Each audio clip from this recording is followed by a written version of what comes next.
क्या कर्ण सचमुच में केवल एक सूतपुत्र थे या वे महाभारत के सबसे महान नायक थे? आखिर वह कौन सी घटना थी जिसने कर्ण और दुर्योधन की मित्रता की नींव रखी और महाभारत के इतिहास की दिशा बदल दी? नमस्कार दोस्तों, स्वागत है आप सभी का मातृभाषा क्लासेस में। आज हम समझेंगे रामधारी सिंह दिनकर की अमर कृति रश्मिरथी के प्रथम सर्ग का सारांश, जिसे आप एक बार सुनकर पूरी कहानी और उसके प्रमुख भावों को आसानी से समझ पाएंगे। इसलिए वीडियो को अंत तक जरूर देखें। दोस्तों, रश्मिरथी का प्रथम सर्ग महाभारत की उस ऐतिहासिक घटना से आरंभ होता है जहां गुरु द्रोणाचार्य के आश्रम में राजकुमारों की शिक्षा पूर्ण हो चुकी है। अब समय है यह देखने का कि किस शिष्य ने कौन सी विद्या कितनी कुशलता से सीखी। इस उद्देश्य से एक विशाल रंगभूमि में एक कार्यक्रम का आयोजन किया जाता है। हस्तिनापुर के राजा, राज परिवार, गुरुजन, नगरवासी और दूर दूर से आए लोग बड़ी उत्सुकता से इस आयोजन में उपस्थित होते हैं। पूरा वातावरण उत्सव जैसा दिखाई देता है। सभी के मन में यह जिज्ञासा है कि कौन सा राजकुमार अपनी वीरता और युद्ध कला से सबको प्रभावित करेगा। सबसे पहले विभिन्न राजकुमार अपनी अपनी युद्ध कलाओं का प्रदर्शन करते हैं। कोई तलवार चलाता है, कोई गदा, कोई भाला और कोई अन्य अस्त्र शस्त्र। लोग उनकी कला की प्रशंसा करते हैं, परंतु जब अर्जुन रंगभूमि में प्रवेश करते हैं तो मानो पूरा वातावरण ही बदल जाता है। अर्जुन धनुर्विद्या के अद्भुत कौशल का प्रदर्शन करते हैं। वे चलते हुए लक्ष्य पर बाण चलाते हैं, घूमते हुए लक्ष्य को भेदते हैं, एक साथ अनेक बाण छोड़ते हैं और ऐसी ऐसी अद्भुत कलाएं दिखाते हैं जिन्हें देखकर पूरा जनसमूह विस्मित रह जाता है। गुरु द्रोणाचार्य अत्यंत प्रसन्न होते हैं। वे घोषणा करते हैं कि अर्जुन संसार के सर्वश्रेष्ठ धनुर्धर हैं। चारों ओर तालियों और जयघोष की ध्वनि गूंज उठती है। पांडव अत्यंत प्रसन्न होते हैं। कुंती भी अपने पुत्र की सफलता पर गर्व का अनुभव करती है। किंतु उसी समय एक ऐसी घटना घटती है जो पूरे महाभारत के इतिहास को बदल देती है। अचानक रंगभूमि के द्वार पर एक तेजस्वी युवक प्रवेश करता है। उसका शरीर सूर्य के समान चमक रहा है। उसकी भुजाएं विशाल है, उसके चेहरे पर आत्मविश्वास है और उसकी आंखों में अद्भुत तेज है। उसके शरीर पर जन्मजात कवच और कानों में दिव्य कुंडल सुशोभित हैं। उस युवक का नाम है कर्ण। दोस्तों, कर्ण शांत स्वर में अर्जुन को चुनौती देता है। वह कहता है कि अर्जुन ने जो भी कौशल दिखाया है वह उन सभी का प्रदर्शन स्वयं भी कर सकता है। सभा में उपस्थित सभी लोग आश्चर्यचकित रह जाते हैं।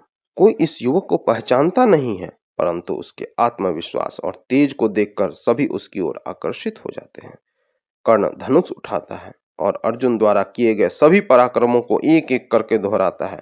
इतना ही नहीं, वह कई स्थानों पर अर्जुन से भी अधिक कुशलता का परिचय देता है। जन समूह स्तब्ध रह जाता है। जो लोग कुछ क्षण पहले अर्जुन की प्रशंसा कर रहे थे, अब वे इस अज्ञात वीर की वीरता देखकर उसकी सराहना करने लगते हैं। अर्जुन के मन में प्रतिस्पर्धा की भावना जाग उठती है। वह कर्ण को युद्ध के लिए ललकारते हैं। कर्ण भी बिना किसी भय के इस चुनौती को स्वीकार कर लेते हैं। ऐसा प्रतीत होता है कि अब दो महान धनुर्धरों के बीच एक ऐतिहासिक युद्ध होने वाला है। किंतु तभी गुरु कृपाचार्य बीच में आ जाते हैं। वे कहते हैं कि राजकुमार केवल समान कुल और समान स्तर के योद्धा से ही युद्ध कर सकते हैं। इसलिए पहले यह बताओ कि तुम कौन हो, तुम्हारे पिता कौन है, तुम्हारा कुल क्या है, तुम्हारा राज्य कौन सा है। दिनकर इस घटना को अपनी पंक्तियों में लिखते हैं। द्वंद्व युद्ध के लिए पार्थ को फिर उसने ललकारा, अर्जुन को चुप ही रहने का गुरु ने किया इशारा। कृपाचार्य ने कहा, सुनो हे वीर युवक अनजान, भरतवंश अवंतस पांडु की अर्जुन है संतान। क्षत्रिय है यह राजपुत्र है, यूं ही नहीं लड़ेगा, जिस से हाथापाई में कैसे कूद पड़ेगा। अर्जुन से लड़ना हो तो मत कहो सभा में मौन, नाम धाम कुछ कहो बताओ तुम जाति हो कौन। जाति, हाय री जाति। कर्ण का हृदय क्षोभ से डोला, कुपित सूर्य की ओर देख वह वीर क्रोध से बोला, जाति जाति रटते जिनकी पूंजी केवल पाखंड, मैं क्या जानू जाति जाति है ये मेरे भुजदंड। ऊपर सिर पर कनक छत्र भीतर काले के काले, शर्माते हैं नहीं जगत में जाति पूछने वाले। सूत पुत्र हूं मैं लेकिन थे पिता पार्थ के कौन, साहस हो तो कहो ग्लानि से रह जाओ मत मौन। दोस्तों, कर्ण यह प्रश्न सुनकर मौन हो जाते हैं। उनके पास अपनी वीरता सिद्ध करने के लिए पर्याप्त क्षमता है, परंतु अपने जन्म का परिचय देने के लिए कोई उत्तर नहीं। सभा में सन्नाटा छा जाता है। इसी समय अधिरथ नामक सारथी वहां पहुंचते हैं। वे कर्ण को स्नेहपूर्वक अपने पुत्र के रूप में संबोधित करते हैं। यह देखकर सभी समझ जाते हैं कि कर्ण एक सारथी का पुत्र है। बस यही बात उसके जीवन का सबसे बड़ा अभिशाप बन जाती है। भीम व्यंग करते हुए कहते हैं कि सूत पुत्र होकर राजकुमार अर्जुन को चुनौती देना तुम्हारे लिए उचित नहीं है। तुम्हारा स्थान युद्ध भूमि नहीं बल्कि रथ हाँकने वालों के बीच में है। ये शब्द कर्ण के हृदय को बुरी तरह घायल कर देते हैं।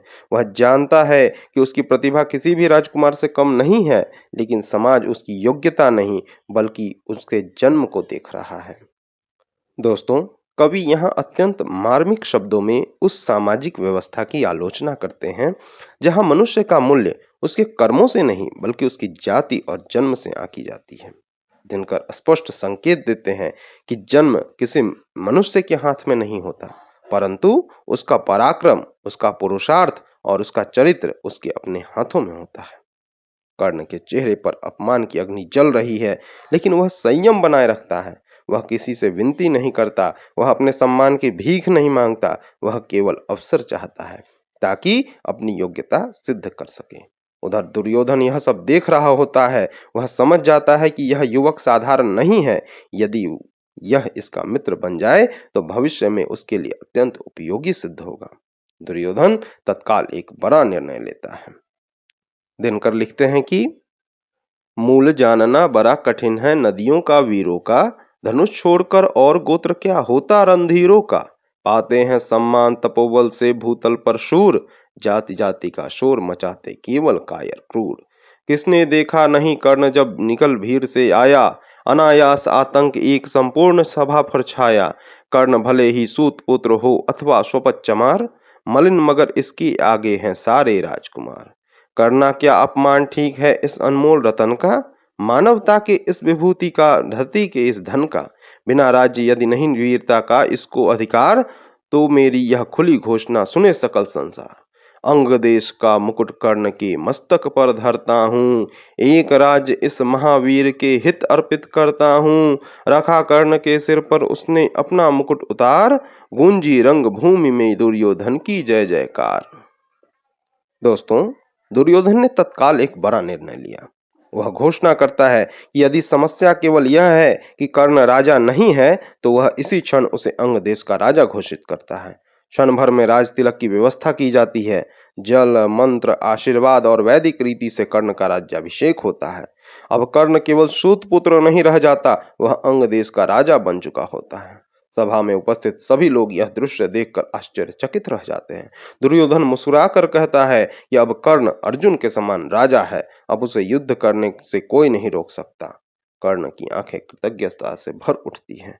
जिस समाज ने केवल जन्म के कारण उसे अपमानित किया, उसी समाज में पहली बार किसी व्यक्ति ने उसकी प्रतिभा का सम्मान किया। वह दुर्योधन के उस उपकार को जीवन भर नहीं भूलने की प्रतिज्ञा करता है। यही वह क्षण है जहां से कर्ण और दुर्योधन की मित्रता की नींव पड़ती है। दोस्तों, दिनकर लिखते हैं, कर्ण चकित रह गया सुयोधन की इस परम कृपा से, फूट पड़ा मारे कृतज्ञता के भर उसे भुजा से। दुर्योधन ने हृदय लगाकर कहा बंधु हो शांत, मेरे इस क्षुद्रोपहार से क्यों होता उद्भ्रांत।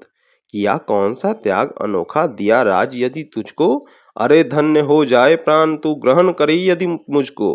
कर्ण और गल गया हाय मुझ पर भी इतना स्नेह, वीर बंधु हम हुए आज से एक प्राण दो दे। भरी सभा के बीच आज तूने जो मान दिया है, पहले पहल मुझे जीवन में जो उत्थान दिया है, और ऋण भला होऊंगा उससे चुका कौन सा दाम। कृपा करे दिन मान की आऊं तेरे कोई काम। घेर खड़े हो गए कर्ण को मुदित मुग्ध पुरवासी, होते ही हैं लोग शूरता पूजन के अभिलाषी। चाहे जो भी कहे द्वेष ईर्ष्या मिथ्या अभिमान, जनता निज आराध्य वीर को पर लेती पहचान। लगे लोग पूजने कर्ण को कुमकुम और कमल से, रंग भूमि भर गई चतुर्दिक पुल का कुल कलकल से। विनयपूर्ण प्रतिबंधन में जो झुका कर्ण सविशेष, जनता विकल पुकार उठी, जय महाराज अंगेश। महाराज अंगेश, तीर सा लगा हृदय में जाके, विफल क्रोध में कहा भीम ने, और नहीं कुछ पाके, है कि झाड़े पूछ आज तक रहा यही तो काज, सूत पुत्र किस तरह चला पाएगा कोई राज।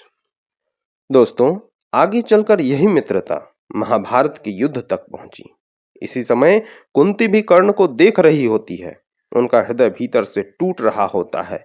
वे पहचान चुकी है कि यह वही वीर पुत्र है जिसे उन्होंने जन्म के तुरंत बाद समाज के भय से नदी में प्रवाहित कर दिया था। आज वही पुत्र उनके सामने खड़ा है। उसकी प्रतिभा देखकर वे गर्व से भर जाती है, लेकिन उसका अपमान देखकर उसका मातृ हृदय पीड़ा से तड़प उठता है। वे चाहकर भी कुछ नहीं कर पाती। उनकी स्थिति अत्यंत दयनीय हो जाती है। एक ओर अर्जुन उनका पुत्र है, दूसरी ओर कर्ण भी उनका ही पुत्र है, लेकिन परिस्थितियां उन्हें मौन रहने को विवश कर देती है। दिनकर ने कुंती की इस मनोस्थिति का अत्यंत संवेदनशील चित्रण किया है। प्रथम सर्ग केवल एक प्रतियोगिता नहीं है, यह उस समाज का चित्र है जहां प्रतिभा और जन्म का संघर्ष चलता है। यह बताता है कि समाज अक्सर योग्य व्यक्ति को इसलिए अस्वीकार कर देता है क्योंकि उसका जन्म किसी उच्च कुल में नहीं हुआ। दिनकर कर्ण के माध्यम से कर्म की श्रेष्ठता का संदेश देते हैं। वे कहते हैं कि मनुष्य की पहचान उसके पुरुषार्थ से होनी चाहिए, उसके कुल से नहीं। कर्ण इस सर्ग में केवल एक योद्धा नहीं, बल्कि संघर्ष, आत्मसम्मान, धैर्य और अन्याय के विरुद्ध खड़े होने वाले महान व्यक्तित्व के रूप में सामने आते हैं। दूसरी ओर दुर्योधन का चरित्र भी एक नए रूप में दिखाई देता है। महाभारत में दुर्योधन को सामान्यतः खलनायक माना जाता है, लेकिन दिनकर उसके इस गुण को सामने लाते हैं कि उसने सबसे पहले कर्ण की प्रतिभा को पहचाना और उसे सम्मान दिया। यही कारण है कि कर्ण जीवन भर दुर्योधन के प्रति निष्ठावान बने रहते हैं। दोस्तों, प्रथम सर्ग का सबसे बड़ा संदेश यही है कि प्रतिभा किसी जाति, कुल या वंश की मोहताज नहीं होती। जिस व्यक्ति में साहस, परिश्रम और आत्मविश्वास होता है, वही वास्तविक अर्थों में महान होता है। कर्ण का जीवन हमें सिखाता है कि अपमान और कठिनाइयां मनुष्य को तोड़ती नहीं, बल्कि उसे और अधिक मजबूत बना सकती है। दोस्तों, यह सर्ग सामाजिक समानता, आत्मसम्मान, मित्रता, निष्ठा और पुरुषार्थ की महान गाथा है। दोस्तों, अंत में यही कहा जा सकता है कि दिनकर ने कर्ण को केवल महाभारत का पात्र नहीं रहने दिया, बल्कि उन्हें संघर्षशील मानवता का प्रतीक बना दिया। उनका तेज, उनका आत्मसम्मान, उनका धैर्य और उनका पुरुषार्थ आज भी प्रत्येक व्यक्ति को प्रेरणा देता है कि परिस्थितियां चाहे जैसी भी हो, अपने कर्म और अपने चरित्र के बल पर महानता प्राप्त की जा सकती है। दोस्तों, आपके अनुसार महाभारत युद्ध का मूल कारण क्या रहा होगा? अपने उत्तर कमेंट में बताएं। तो इसी प्रेरणादायक संदेश एवं प्रश्न के साथ रश्मि रथी के प्रथम सर्ग का यह विस्तृत सारांश यहीं समाप्त होता है। यदि आपको यह सारांश उपयोगी लगा हो तो वीडियो को लाइक करें, अपने मित्रों के साथ शेयर करें और ऐसे ही हिंदी साहित्य से जुड़े वीडियो देखने के लिए हमारे चैनल को सब्सक्राइब करना न भूलें। तो फिर मिलते हैं अगले भाग में रश्मि रथी के द्वितीय सर्ग के साथ। धन्यवाद।